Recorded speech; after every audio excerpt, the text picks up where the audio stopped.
Good morning all of you. आज की class में हम लोग बीएड फर्स्ट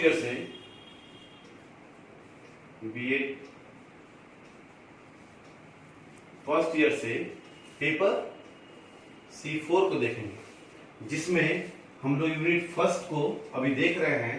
और इसके अंतर्गत लास्ट क्लास में हम लोगों ने देखा था कि बच्चों में भाषाई विकास,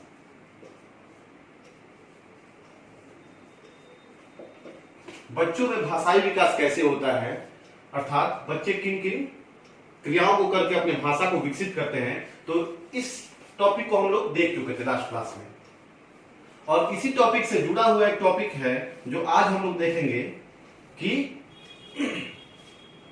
भाषाई विकास की विशेषताएं, क्या क्या कैरेक्टरिस्टिक्स है लैंग्वेज डेवलपमेंट का। तो ये जो टॉपिक आज का है, भाषाई विकास की विशेषताएं, इसको हम लोग कह सकते हैं कि यह बच्चों के भाषाई विकास का अगला चरण है। तो आज का जो टॉपिक है भाषाई विकास की विशेषताएं, आज हम इसे देखेंगे। तो भाषा विकास की जो विशेषताएं हैं, भाषा विकास की जो विशेषताएं हैं, आज हम उन्हें डिस्कस करेंगे, जिसमें कि हम लोग यह देखेंगे कि जब बच्चों में भाषाई विकास होता है उस क्रम में क्या क्या कौन कौन से विशेषताएं हैं, हम उसे चर्चा करेंगे। तो इसमें पहला जो विशेषता है भाषा विकास का, वो है शब्द भंडार में वृद्धि, वर्ड पावर। इस चीज को बोलने के लिए हम, तो यह बात वर्ड पावर की हो रही है, अर्थात जब बच्चे का भाषा विकास का क्रम चलता है तो इस क्रम में, यह जो क्रम हम लोग देख रहे हैं, जो भाषाई विकास का क्रम आगे की तरफ बढ़ रहा है, इस क्रम में क्या होता है, जो शब्द भंडार है, जो शब्दों की भंडार है, उसमें बहुत ही तेजी से उछाल होती है, बहुत ही ज्यादा वृद्धि होती है। वृद्धि इसलिए होती है क्योंकि बच्चा हद से ज्यादा जिज्ञासु होता है, वो हद से ज्यादा सीखने की प्रवृत्ति रखता है, और इसी सीखने के क्रम में वह सारे लोगों का कोई वर्ड चुन चुन के अपने शब्दकोश में भरते चला जाता है। तो वहां सबसे पहला जो विशेषता देखने को मिलता हुआ है शब्द भंडार में वृद्धि। यहाँ बच्चों के अंदर जो पहला विशेषता वो होने लगता है कि बच्चों में शब्द भंडार तीव्र गति से समाहित होने लगती है। समाहित क्यों होती है? क्योंकि एक बच्चा बहुत ज्यादा चीज सीखने का सामर्थ्य रखता है, और वो बहुत ज्यादा से ज्यादा सीखने का कोशिश करता है, और यही कोशिश जो वह निरंतर करते रहता है, उसी दौरान उसके शब्दों में, उसके शब्दकोश में शब्द भंडार विकसित हो जाती है। जो दूसरा विशेषता है वह है सीखने की क्षमता। अभी इसी बात पे हम कह रहे थे कि जो सीखने की क्षमता है, इस उम्र में बच्चा ज्यादा से ज्यादा सीखने की कोशिश करता है, क्योंकि वह सीखना चाहता है। नया नया चीज, उसके सामने कोई भी चीज नया नया है, वो सीखना चाहेगा।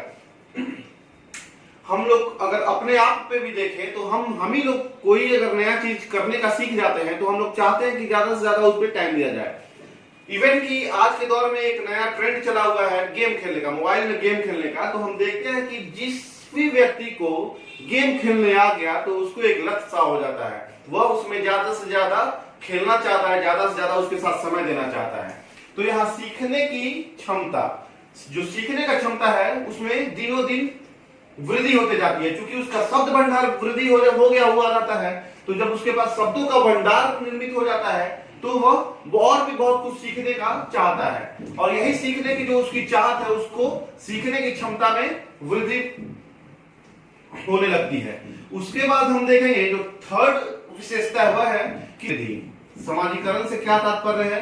समाजीकरण से यह तात्पर्य है कि हम लोग या कोई भी बच्चा किसी ना किसी समुदाय में, किसी न किसी परिवेश में, किसी न किसी समाज में ही जन्म लेता है, और वहीं पे अपने आप को विकसित करता है सर्वांगीण रूप में, और फिर उसी समाज के भीतर वह मृत्यु को प्राप्त करता है। तो समाजीकरण से कोई भी अछूता नहीं रहा है।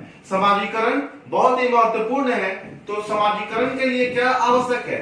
भाषा का होना आवश्यक है कि एक भोजपुरी बोलने वाला व्यक्ति अगर चला जाए दूसरे लैंग्वेज को बोलने वाले व्यक्तियों के बीच में, जैसे अगर हम बिहार की ही बात करें तो एक भोजपुरी बोलने वाला व्यक्ति अगर चला जाए मिथिलांचल के क्षेत्र में और मिथिला भाषी लोगों के बीच में बैठ जाए, तो वहां वह अपने आप को क्या महसूस करेगा? वह अपने आप को असहज महसूस करेगा, क्योंकि उस समाज के परिवेश में वह अपने आप को अपने भाषा के द्वारा अपने आप को नहीं ढाल पा रहा है। तो समाजीकरण में वृद्धि के लिए उस समाज के भाषा को जानना बहुत ही आवश्यक है। जैसे हमारा जो समाज है वो भोजपुरिया इलाका में आता है, भोजपुरी यहाँ बोलने वाले लोग ज्यादा है, तो हमें किस चीज की आवश्यकता है? इस समाज में रहने के लिए भोजपुरी बोलने की आवश्यकता है। ठीक वैसे ही जैसे मिथिलांचल के लोग हैं, तो वहां पे वो व्यक्ति ज्यादा आसानी से समाजीकरण को अपने कर सकता है कि जो व्यक्ति मिथिला बोलने वाला हो, जो व्यक्ति मिथिला बोलने में मिथिला का जो भाषा है वह बोलने में सक्षम हो। तो समाजीकरण में वृद्धि किसके द्वारा होता है? भाषा के द्वारा। क्योंकि भाषा अगर हम जान रहे हैं तो किसी भी समाज की बात हो और उस समाज में हम अपने आप को समायोजित बहुत ही अच्छे तरीके से कर सकते हैं, अपने आप को सामंजस्य करा सकते हैं उस समाज में। तो समाजीकरण में वृद्धि भाषा के द्वारा हो जाता है। और बच्चा जब भाषा सीख लेता है, जैसे हम लोग ही अगर छोटे होंगे उस समय जब भोजपुरी बोलते होंगे तो इस समाज के लोग हमको भी अपना ही अंग मानते होंगे। तो समाजीकरण के लिए भाषा का होना बहुत जरूरी है। उसके बाद जो बात आती है कि अनुकरण क्षमता की, अर्थात अनुकरण किसे कहते हैं? किसी दूसरे के किए गए काम को देखकर उस सेम टू सेम उसी की तरह काम को किया जाए, इसी कॉन्सेप्ट को अनुकरण का नाम दिया गया है। तो अब हम इसे देखेंगे कि अनुकरण क्षमता में वृद्धि कैसे है। तो अनुकरण क्षमता में वृद्धि, जब किसी बालक को, बहुत बार ऐसा होता है कि हमारे सामने नए नए ध्वनियों का उच्चारण होता है और वह जब बच्चा छोटा रहता है, क्योंकि बात हो रहा है बच्चों के भाषा विकास की विशेषता, तो जब बच्चा छोटा रहता है तो वह अपने आसपास के लोगों का ध्वनि उच्चारण सुनता है और कुछ ध्वनि उच्चारण ऐसे भी होते हैं जो उस बच्चे के कानों में जाने के बाद उस बच्चे को प्रभावित करते हैं उस ध्वनि की तरफ, और वह बच्चा चाहता है कि मैं भी इस ध्वनि का उपयोग करूं अपने जीवन में, मैं भी इस ध्वनि का प्रयोग करूं, और तभी वह क्या करने लगता है? उस ध्वनि का अनुकरण करने लगता है, दूसरों की बातों को सुनकर उसका उच्चारण करने लगेगा, उसका अनुकरण करने लगेगा। तो यहाँ पे कहीं ना कहीं बच्चों में अनुकरण करने की जो क्षमता है उसमें बहुत ही ज्यादा वृद्धि हो जाती है। और वृद्धि से तात्पर्य है कि बच्चा खुद चाहने लगता है कि हम इस ध्वनि का प्रयोग करें, क्योंकि बच्चों के सामने तो सैकड़ों के संख्या में लोग आसपास रहते हैं, तो किसी व्यक्ति का कोई ध्वनि उसे प्रभावित करेगा, किसी व्यक्ति का कोई भी ध्वनि प्रभावित करेगा, लेकिन वह बच्चा क्या करेगा? वह बच्चा सारे ध्वनियों का उपयोग करना चाहेगा। तो अपने अंदर वो क्षमता विकसित करना चाहेगा कि मैं इन सारे लोगों का जो भी ध्वनि प्रभावित कर रहे हैं मुझे, उन सारे ध्वनियों का उपयोग करूं, प्रयोग करूं। उसके बाद जो है भाषा के सरलतम प्रयोग का विकास। यहाँ पे किस चीज का है बात? सरलतम प्रयोग का, यानी कि सिंपल, जो सबसे सिंपल प्रयोग है। हम कैसे भाषा का सिंपल प्रयोग कर सकते हैं, बच्चा उस पर ध्यान देता है।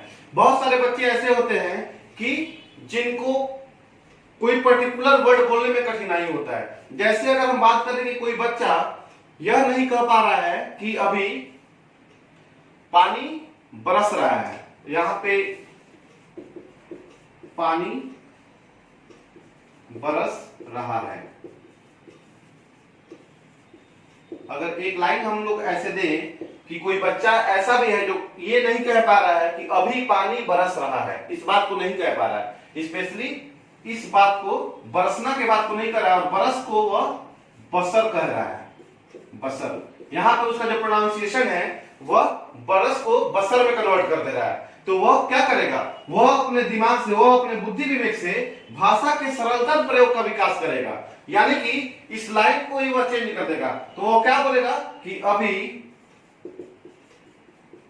बारिश हो रही है। यहां पे वो क्या किया?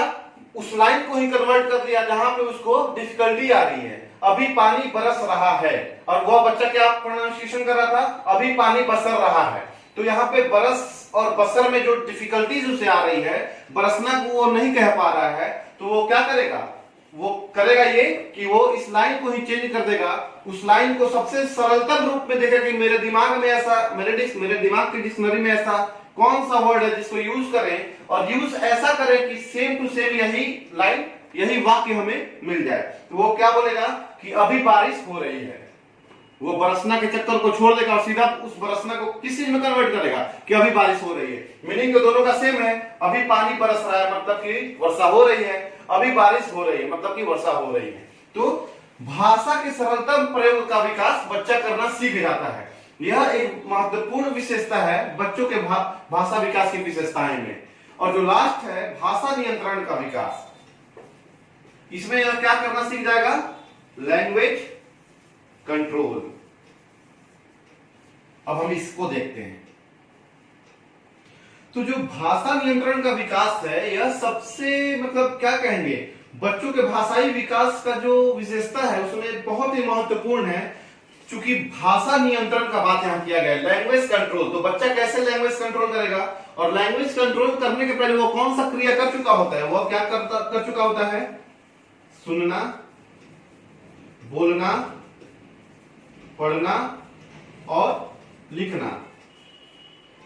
बच्चा क्या कर चुका होता है, कौन सा क्रिया कर चुका होता है, सुनना, बच्चा सुनने की क्षमता को विकसित कर चुका होता है, बोलने की क्षमता को विकसित कर चुका होता है, पढ़ने की क्षमता को विकसित कर चुका होता है, और 5-6 वर्ष की अवस्था में आते आते वह लिखने की क्षमता को भी विकसित कर चुका होता है। और इन सब को विकसित करने के बाद इन चारों क्षमताओं को 1 2 3 4 इन चारों क्षमताओं को विकसित करने के बाद बच्चा क्या करता है, अपने मस्तिष्क, अपने उंगली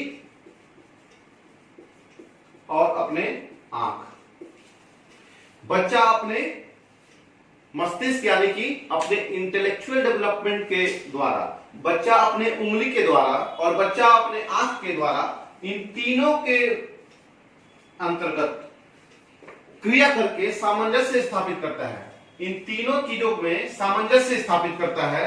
उसके बाद ही बच्चा किसी भी बात को या किसी भी भाषा का नियंत्रण कर सकता है कि उसे कब किस चीज की, कब किस वर्ड की जरूरत है, कब किस वर्ड को वो बोले और किस सटीक स्थान पे उस वर्ड का यूज करे। यह बच्चा कब सीख पाता है, जब बच्चा में भाषा नियंत्रण का विकास हो गया होता है। और बच्चा में भाषा नियंत्रण का विकास तभी होगा जबकि वह इन चारों क्रियाओं को पूरा कर लिया हो। और इन चारों क्रियाओं को पूरा करने के बाद जब बात अंतिम में लिखने की आती है तो वह क्या करता है, मस्तिष्क, उंगली और आंख के बीच में सामंजस्य स्थापित करता है और उसके बाद वह बच्चा अपने भाषा पे नियंत्रण पा जाता है। तो इस प्रकार से हम लोग देख लिए कि बच्चों के अंतर्गत भाषा विकास की विशेषता क्या है। अब जो नेक्स्ट क्लास होगा हम लोगों का, उसमें हम लोग देखेंगे कि भाषा अभिव्यक्ति की